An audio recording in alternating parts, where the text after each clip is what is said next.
We talking about the 90s. He dark skinned. I want to say maybe it's either Tay Diggs, but he's short. She ain't say the dude was tall, or Morris Chestnut. That's the only dude I could think of. Or Darius McCrary. We'll expound on why we think it's Darius McCrary later.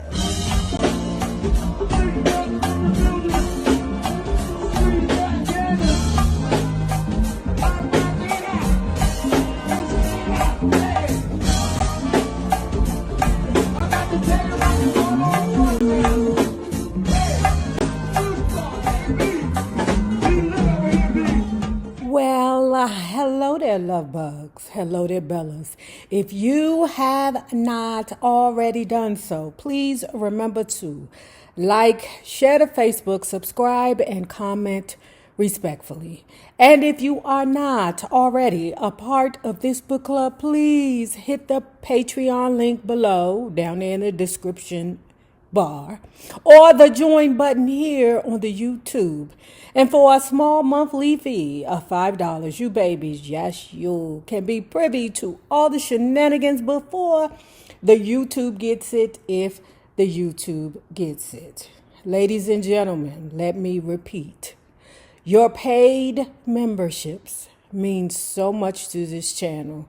You know I have a job now, and child, I need to tell a story about how I keep getting in trouble at work. Oh my God, I can't be the same lady here on the YouTube that I am at my job, because people be getting mad at me. And then they be popping off on me. And then I gotta pop back, because I don't really have restraints. It's my first job I've had in like fucking years, so, But, guys, just remember, your paid memberships help out a lot over here with this YouTube channel. If you enjoy the book club, I know we're not getting the views like we used to, only certain kind of books get views, but I don't want to limit our channel to those just Motown and Michael Jackson. I don't want this book club to just be about that. I want it to be about a variety of things. Okay, so go on down there in the description bar, hit the Patreon link or the join button here on the YouTube.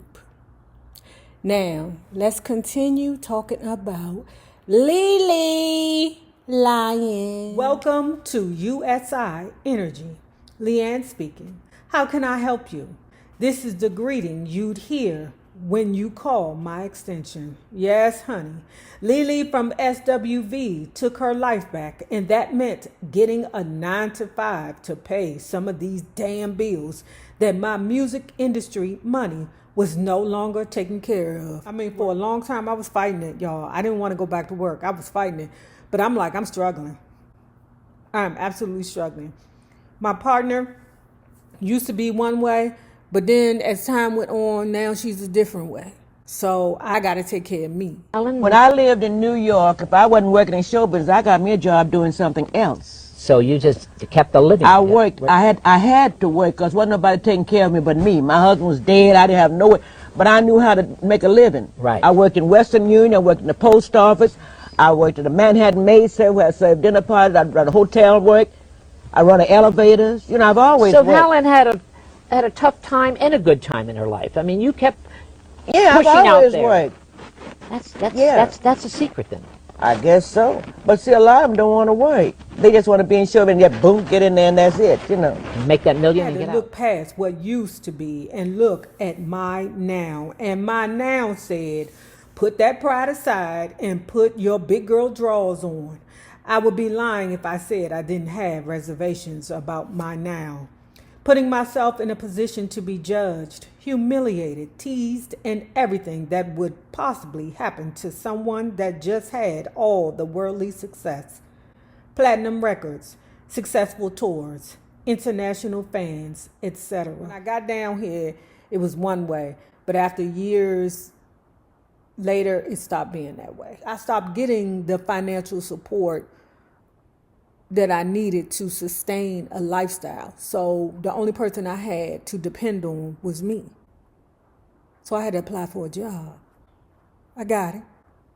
But I keep getting in trouble, so I don't know. I was now just like everybody else that looked up to me. a regular working class citizen trying to figure it out once again. In an instant, I felt like a vulnerable teenager looking for a way out of this madness. USI Energy was a water billing meter company, and I was hired through a friend of mine, Victoria, who was a member of my church at the time.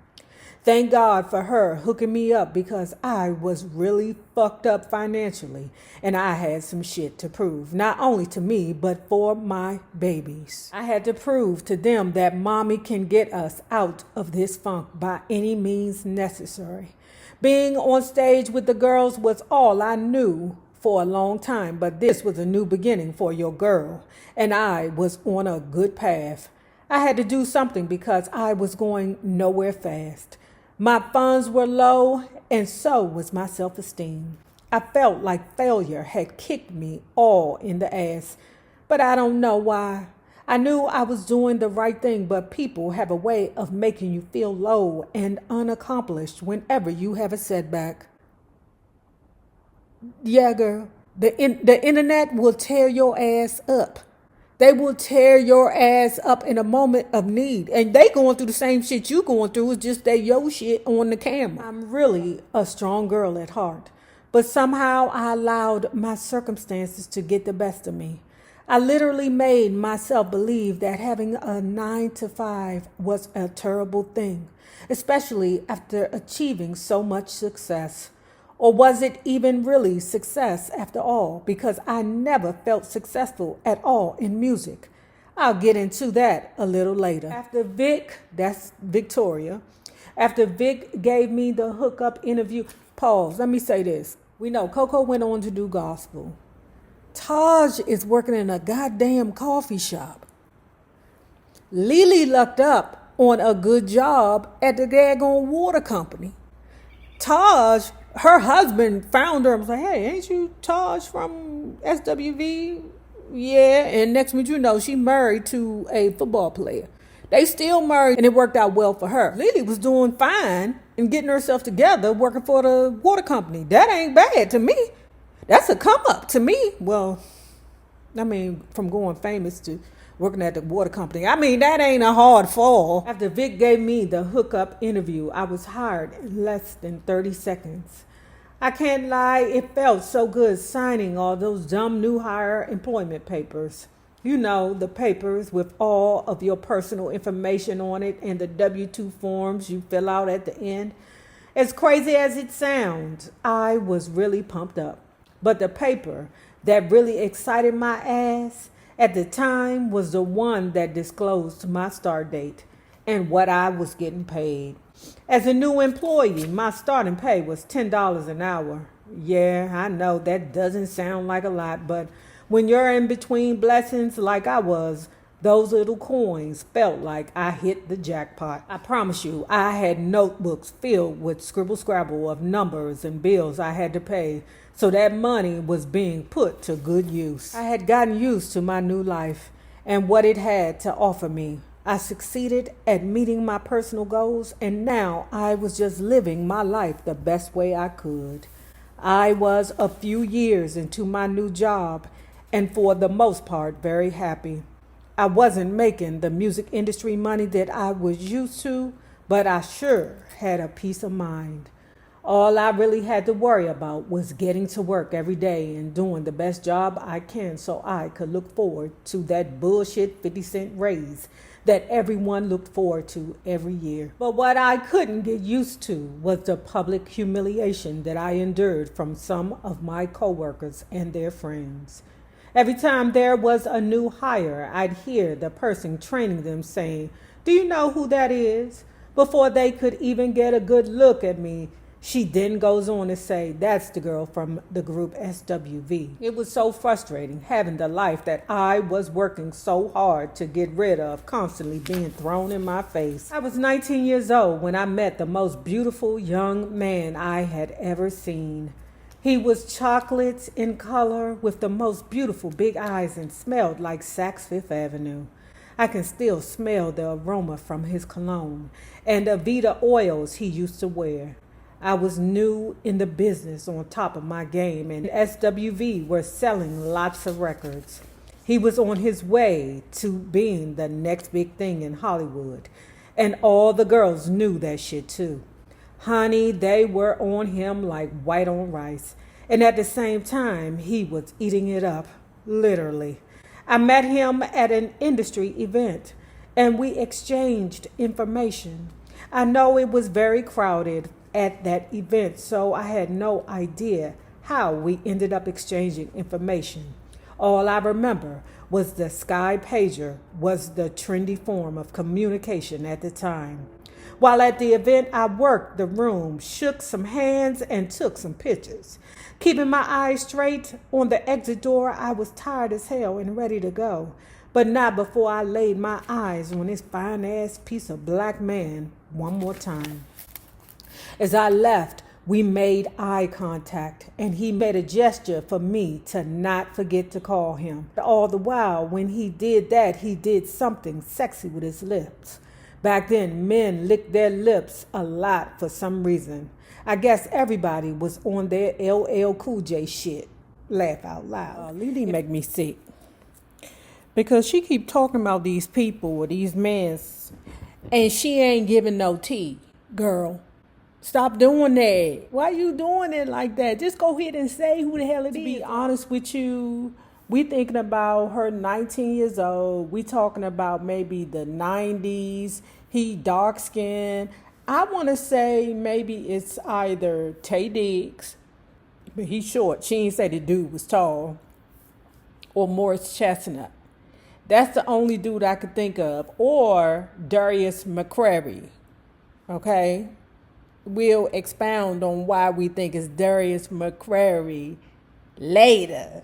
I loved every minute of it.